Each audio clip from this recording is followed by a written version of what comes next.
Marhim waa channelkeena Somali News maanta waxaynu iisoo gudbin doonaa hab online ah ama live ah oo aad ujeedaan idinku arkay inta badan dadku waxay dhahaan programka isagoo shaqeynaa waxyaabaha aad soo bandhigaysa isagoo shaqeynaa ina tus horeyna dhowr shay ayaynu soo bandhigay maanta waxaynu soo bandhigaynaa adeega anfac plus ka halka doolar ay tahay 70 daqiiqo sida habka ugu fudud ee aad hal mar ama hal step aad lacag aad ugu shuban karto dadka ugu fiican hal labo dad ayaa waxay dhaheen anagoo rabno inaan lacag ku shubanno ayay waxay naga noqotay dhahaan ku hadal fariin markay dhaheen waxaan rabnaa ku hadalka marka hab fudud noo soo gudbi waa kan habka fudud waxay leedahay xidig ayaa leedahay 127 xidig hal ayaa leedahay xidig hal intaas ay marka dhakusiiso waxaad taaban doontaa afar gees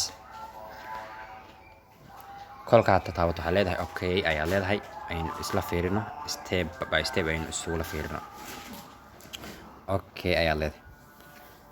markaad okay tirado wuxuu ku weydiinayaa hal mar soo fiiri wuxuu ku leeyahay waxaad helaysaa 70 daqiiqo wicitaanka gudaha hal taab iyo laba taab lacagta door iyo la ku shubo iyo haraaga waxaas dhan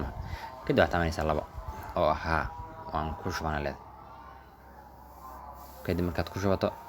si toos ah lacagtii kugu shubtaan waxaad ku guulaysaa inaad iska diiwaangasho adeega anfac ee halka doolar oo kaas ah